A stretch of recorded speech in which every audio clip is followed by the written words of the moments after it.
Scott Walsh from the Scranton Times-Tribune. For Adam, we talked yesterday, and then you explained what happened, the reason why you guys didn't get to inspection. Do you guys have a talk about that? When you kind of say you apologize, don't worry, we'll bail you out, that kind of thing. How do you kind of maybe pick each other up, or how did they pick you up after you making the mistake there? Kyle and I don't really do a lot of apologizing. He knows I'm trying to do my best. I know he's trying to do his best, and you'll make mistakes and you'll have oversights. I'm embarrassed about it. I'm not sorry about it. It's not that big of a deal. Nobody died. Nothing caught on fire. So, it's just one of those things. I just got to, maybe read the whole rule book in my downtime. Maybe I'll do it on the plane ride home. We're also now joined by the reading. We're also now joined by the driver of the number 18 M&M's Caramel Toyota, Kyle Busch. Kyle, we're going to start off with a question from the press box for you.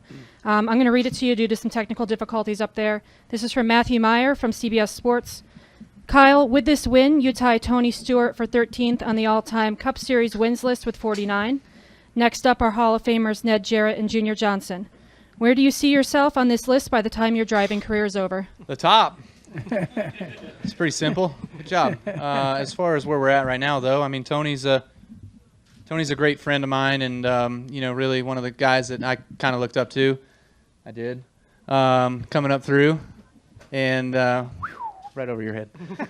And I got it. okay. I'm just old, not stupid. Okay. That's a pretty good one. I should quote that one.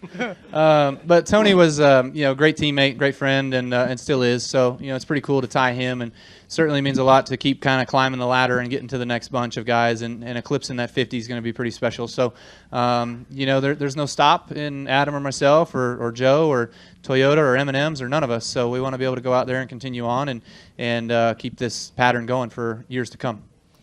All right, we're going to go to Zach, Jerry, and then Kyle. Zach Sterniolo, Pocono Record. For both Adam and Kyle, this track has been tough for you guys to close the deal. Really, I know, Kyle, for you, your whole career. Now you win 2 of the last 3 races here at Pocono, and Kyle, you end up sweeping the weekend. Have you guys figured out something about this place, or is it just a matter of finally executing 100% and closing it all out? You want to start? Yeah. For me, we've been here, this is our 4th year, I guess. We've been fast, arguably fast enough to win every single time. And that's because we have good cars and good equipment and strong engines. Yeah. And Kyle knows how to get around this place. And his feedback is such that if you give him what he's looking for, you're going to be fast.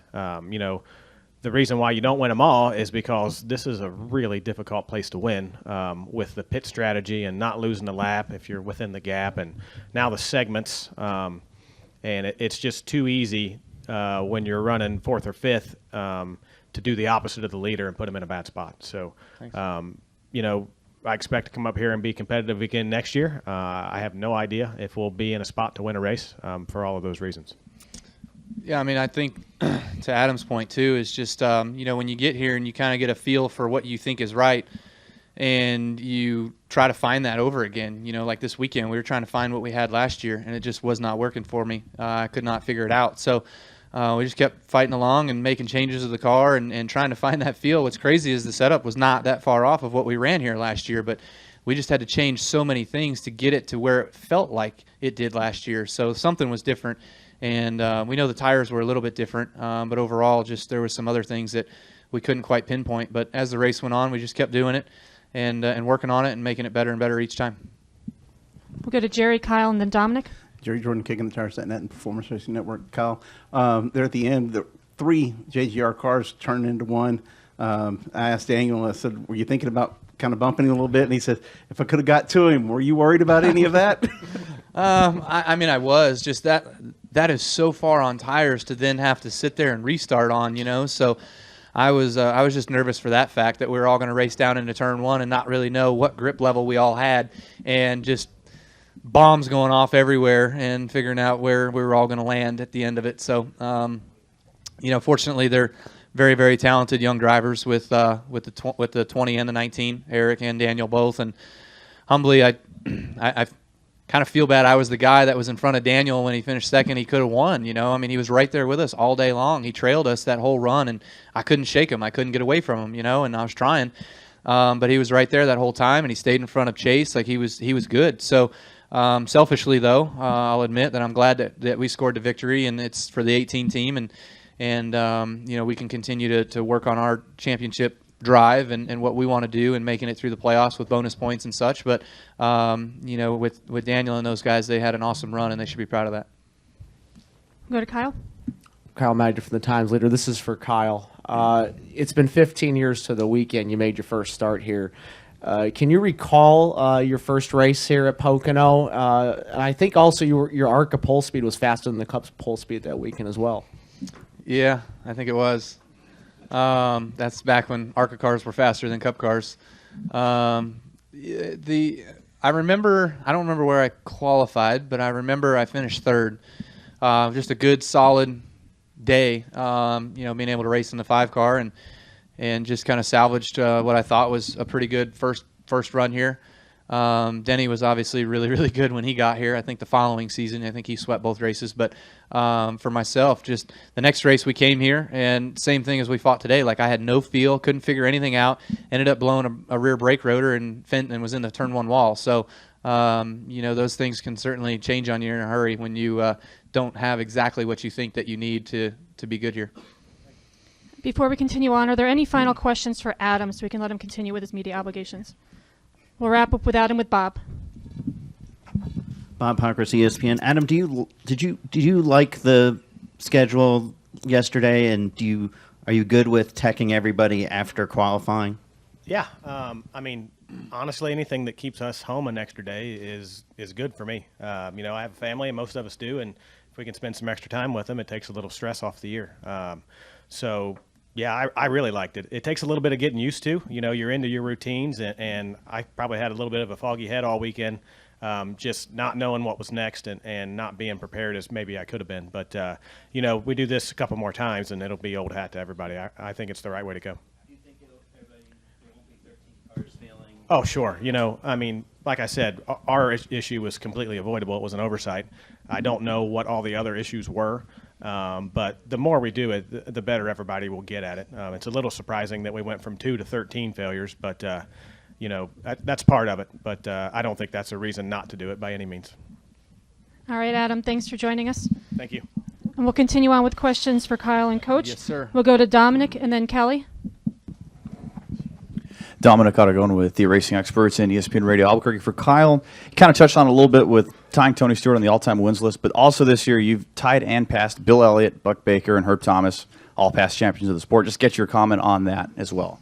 I mean, anytime you're able to continue to win races in this series, it's obviously just that extra step, and you keep continuing to climb the ladder. And there's a lot of great names that I've passed already, and that I've tied today with Tony, and that I very much look up to that are higher, and look to one day be able to accomplish all of them. But you know, as far as how many can you get, it just, I don't know. I'd like to think that everything's achievable, but we just got to keep working at it and keep doing what we can do. I don't think I can drive that long to get to 200. I better start winning at 10 in a row, 10 in a year, in order to get there quicker. But overall, it's been fun, and there's a lot of great respect to those that have been there and won that many races and have been legends of our sport. Many of them Hall of Famers that I can continue to excel on.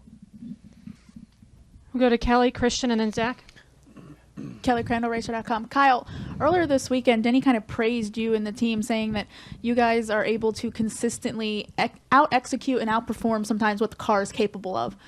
Is there a way to explain how that happens? Because I think arguably today you didn't have the best car, but there you are again, steadily moving up and winning. Yeah, I can't pinpoint it. Honestly, you know, that normally in our team meetings, you know, one of us or all of us are kind of vocal when we have our meetings here at the racetrack on a given weekend after practices. And yesterday's Daniel was kind of quiet, and so we were all kind of like, "What's he doing?" You know, like didn't want to show his hand, and we knew he. So then we were like, "Hey, you're kind of quiet. You know, does that mean you're pretty good?" And he sat on the pole. So it's kind of like, oh, all right, well, 19 feels good about what he's got going on. So, playing a little possum, if you will. So that was cool to see that he was good, though. So he knew that he was getting the most out of what he had here this weekend. And I feel like we can, a lot of times, get the most out of our cars or out-excel what we feel like our cars are capable of, which is really, really good when you can do that. You're not going to be able to do it all the time. There's certainly competitors and the competition like Hendrick or 42 or some of the Penske guys and whoever that are going to get better over time, and it's going to be harder and harder to outperform them on a given day because they're going to get closer to us. Go to Christian and then Zach. Christian Cooley, frontstretch.com and the Motorsports News Source. Kyle, the last 2 days you've gotten a battle with former drivers that you've been the owner of. How does it feel to see people that you basically have watched grow up and you've pulled into and just basically mentored them, and then you get to race against them on Sunday? It's going to suck when they beat me. I don't know. It's have I done a good job? Pretty good job, I would say. I'm running myself out of a job is what I'm doing. So, one of these days they're going to have it all put together, and they're going to be able to outshine me and beat me, which is fine, I guess. It's just a matter of time before they continue to do that, and it's really cool to see Jones. Suarez finished second, but Jones ran fifth, right? Yeah. He got passed by a couple there on that restart. I think him and the 19 were racing real hard, but he's been really consistent the last couple months, and that's very important when it comes down to him getting his win at Daytona and now being able to get in the playoffs. And if the playoffs started right now with the consistency he's got, he's doing pretty good. So that's really cool to see from those guys. So obviously it's a team effort. We all work together as much as we can to keep excelling all of us and bringing all of us to the forefront. We'll go to Zach and then John. Zach Sturniolo, Pocono Record. Kyle, starting 28th, you, Harvick, everyone that obviously had their times as loud had to charge through the field there. How dicey was that at the start, and were you ever concerned at some point that you wouldn't be able to get where you needed to feel comfortable? There were a couple times that were tense moments, but nothing too out of the ordinary. A couple lap cars. You're going down Long Pond, and you kind of shallow to the inside a little bit to kind of show them that you're looking, and then they go off into the corner. Instead of letting you go off into the corner, you're side by side with them right in the middle of turn 2, and it's like, man, not only are you costing yourself time, but you're costing me time. So it's just tense moments when you get stuff like that happening. But overall, just for us, it was okay coming through. Harvick obviously was really, really fast and got through there a lot faster than I did. Just him being able to turn better and be faster there the first stint. I feel like we worked on our car and got it better and got it closer. But still, when we restarted, he was on the outside and I was behind him, and we cleared those guys when we were 1-2. He was driving away from me, so they're pretty fast. John Smallwood, Philadelphia Inquirer. Kyle, you did the trifecta in Bristol in 2010 and 2017, and now you've done it here at Pocono. I kind of did do it here at Pocono. Yeah, you're right. So should I make a something shirt like that special? I'll make a shirt. Then it'll be special. It is. I actually I thought about that earlier, and then I forgot until you said something. But yeah, we won the Xfinity race here too this year. So we won Truck, Xfinity, and a Cup race here. So that's pretty neat. And I guess we just missed one winning the Cup race here in the spring. But overall, it's feels really good. And I've strived to get better at each and every racetrack, and you try to do that every year. And things change, setups change, cars change, aerodynamics change, tires change, all kinds of things. And just with all that stuff, you got to keep ahead of it and keep on top of it and try to make sure that you're giving everything you got to your team and making sure that you've got the stuff to get it done. Do we have any final questions for Coach or Kyle? We'll wrap up with Zach and Jerry. I think Truex only finished 15th today. Was there any focus on where he or the 4 were running throughout the day? Obviously, I know you came up through the field with the 4. No. When we were second to the 4 and we weren't going to catch him, so he was going to get the stage win. So we knew that we kind of had to get off strategy from them if we were going to have a shot to beat them. And that's what we did. They wanted the stage point. We wanted the win. So we pitted, and then were able to get out in front of them when the cycle went through when they came to pit road under yellow, And then we were able to be up front the rest of the day. I think they also had trouble on pit road. I think Adam told me that they had got caught up in something with some damage or whatever. But obviously they still had plenty of speed because they came up through the field and finished fourth. So overall, that was a really, really good recovery for them. I don't know if we could have recovered that well, so that's why we got to go to work and continue to try to get better. Take our final question from Jerry. You mentioned the Xfinity race, and then your tweet a while ago made me think of this. The trophies. Do you have an expanded room now? We've talked about this before, but what are you doing with everything that you're racking up here? I build trophy cases to then house trophies, and I get more, and I don't have any more room. I do have a trophy case problem. I ask for bonuses in my contract so that I can make new trophy cases. So I'm behind right now. There's a lot of them that are in people's rooms at KBM or offices, and they're on the floor, and they're on desktops and whatever. So luckily, my lady that I have, my assistant girl, she keeps track of where everything's at and where they're at and stuff. So we got a whole list running right now. It's pretty good. I'm going to tell you the truth. I work for him. So let's get that off the... I did fail to mention one thing when we talked about all of our cars being up and everybody back home.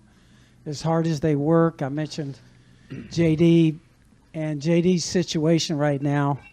Everybody here, I just wanted to say Coy is taking that role and also oversees our motocross, but he came over to our side. It's total team and total family. And so I appreciate those guys so much and all the hard work behind the scenes. Everybody there at really in a day like today where everything goes well and you run up front, you just realize how fortunate they are to have people like that. Many of them been there 20, 25 years. So it's a thrill for me to be a part of the team and certainly our family. It's a huge deal for Coy, myself, and JD. It's a good thing I befriended Coy when I was 16. He's got my back. So it's pretty good to have. Actually, Coy, I got to tell a story. Coy was running trucks at the time. And so I forgot where we were. It was California when they booted me? So I called him, and I said, how you doing? He goes, I'm doing pretty good. He said, yeah, I feel pretty good. But he said, there's a kid here that showed up, and he's 3/10 faster than the field. And he goes, but he's only 16. I hope they kick him out. And they did. It was him. Yeah, that happened. All right, gentlemen. Well, thank you for All joining right. us. Good Congratulations. story, Joe. Thanks. Way to break it up. Where on that? Huh? Should they drop it back down to 16 now? No, because then it was just a Kyle Busch rule. Again. There's plenty of those going around.